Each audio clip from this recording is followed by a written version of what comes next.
नमस्कार दर्शक बंधु मु आपण को ओडिशा टीचर यूट्यूब चैनल को स्वागत जनाऊँगी। चलतु डिस्कसन करवा हवाक थी आपणकर जेटी एसएसटी आरआई अमीन सुपरवाइजर एवं आपणकर जिते भी ओटीईटी होगला सीटीईटी होगला बीएड होगला आपणकर जिते भी कॉम्पिटिटिव ता सहित आपणकर टीचिंग एग्जाम रही जहाँकि जार सिलेबस रही आपणकर कौन ना ओडिशा जियोग्राफी।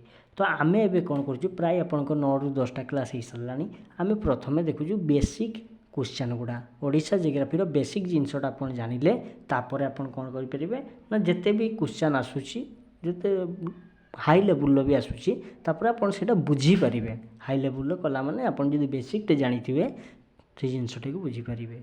उदाहरण गोटे नवा कौन ना आपन जदि 1 2 3 4 न जानिकी आपन जदि माने जग वियोग गुणन हरण करेंगे कि केबे नुह। तो ठीक से भाई आपंकर ओडिशा जियोग्राफी बुझापी हेल्ले आपको सर्वप्रथम कौन करने पड़ो ना ओडिशा जियोग्राफी बेसिक जिनस गुड़ाक जानापी पड़ो। तो युवा आपंकर जो प्राय 9 ରୁ 10ଟି क्लास है जहाँकि आपको Odisha teacher YouTube channel playlist रही। तो आपण मैंने प्रत्येक वीडियो को देखिपारे और बेसिक रू आप हाई लेवल को जीवा। तो चलते डिस्कसन करवा जिते सब कौन कौन सब रही। ओडिशार बृहत्तम ग्राम भुवन जोटा कि आप ढेंकानाल जिले में रही। ओडिशार बृहत्तम सड़क पथ मोटू ठारू कटक मन रखिए। ओडिशार बृहत्तम सड़क पथ कथा जिते उठुची आपणकर मोटू ठारू कटक पर्यंत। ओडिशार निम्नतम वृष्टिपात अंचल कृष्ण प्रसाद पुरी मन रखिए। ओडिशार निम्नतम वृष्टिपात अंचल कौटी ना आपणकर कृष्ण प्रसाद जोटा कि पुरी जिले में रही। ओडिशार बृहत्तम पर्वत देवमाली जोटा कि कोरापुट डिस्ट्रिक्ट रही। ओडिशार बृहत्तम जलप्रपात डुडुमा। ओडिशार बृहत्तम धान गवेषणागार कौटी रही ना विद्याधरपुर कटक। यहीटा आपणकर प्राय मैक्सिमम एग्जाम रे पचारे ही पचारे जे ओडिशार बृहत्तम धान गवेषणागार कौटी अवस्थित विद्याधरपुर कटक। ओडिशार दीर्घतम सुड़ंग पथ मालगुड़ी एवं कोरापुट। ओडिशार दीर्घतम गुंफा उदयगिरी रानी गुंफा जोटा कि आपणकर भुवनेश्वर रे अवस्थित। ठीक अच्छे भुवनेश्वर रे अवस्थित।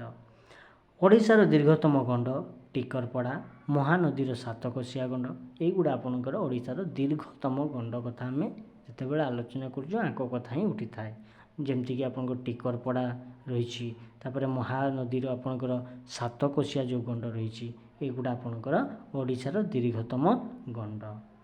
ओडिशार बृहत्तम क्षेपणास्त्र घाटी। ठीक अच्छे ये आपणकर क्षेपणास्त्र घाटी कौटी अच्छी ना आपणकर चांदीपुर बालेश्वर रही। ओडिशार दीर्घतम पुष्करणी जोटा कि आपणकर बिंदुसागर जोटा कि आपणकर भुवनेश्वर रे रही। ओडिशार दीर्घतम पुष्करणी बिंदुसागर जहाँकि आपणकर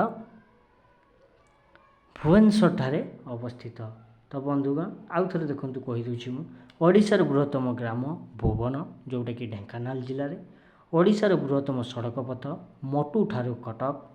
ओडिशार निम्नतम वृष्टिपात अंचल कृष्ण प्रसाद पुरी। ओडिशार बृहत्तम पर्वत देवमाली जोटा कि कोरापुट रही। ओडिशार बृहत्तम जलप्रपात कथा जिते बड़े आम आलोचना करा कौन हम ना डुडुमा।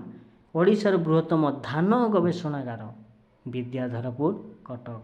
ओडिशार दीर्घतम सुड़ंग पथ मालगुड़ी कोरापुट। ओडिशार दीर्घतम गुंफा उदयगिरी रानी गुंफा जोटा कि भुवनेश्वर अवस्थित। ओडिशार जो दीर्घतम गंड कथा कहवा आम टिकरपड़ा और महानदीर सातकोशिया। ओडिशार बृहत्तम क्षेपणास्त्र घाटी चांदीपुर जोटा कि आपन बालेश्वर जिले रही। ओडिशार दीर्घतम पुष्करणी बिंदुसागर जहाँकि आपणकर भुवनेश्वर ठारे रही। बंधुगण यही आपण मानी ओडिशा जियोग्राफीर बेसिक क्लास गुड़िक जदि आपण मैंने प्रत्येक बेसिक क्लास गुड़िक देखापी चाहूँ तेरे Odisha teacher YouTube channel playlist रही जोटी कि आपको सीरियल वाइज प्रत्येक बेसिक क्वेश्चन गुड़िक ओडिशा जियोग्राफी रिलेटेड आपण मैंने पाइपर। तो जदि वीडियोटी आपको भल लगे वीडियोटी को गोटे लाइक करेंगे। जदि चैनल में नुआ थे एवं प्रत्येक एग्जाम आपण मैंने क्रैक करने चाहूँगे बेसिक जिनस गुड़िक जानापी चाहूँगे आपड़ जानिकी आपणकर सांगसाथी आपणकर रिलेटिव मानक जदि पढ़ाइवाई चाहूँगे बुझाइवाई चाहूँगे तेरे ओडिशा टीचर यूट्यूब चैनल को आपण मैंने सब्सक्राइब करदे जहाँफल आपण मैंने प्रत्येक वीडियो आपण मैंने पाइपर बर्तमान ये पुणी देखा आपन सहित गोटे नुआ वीडियो।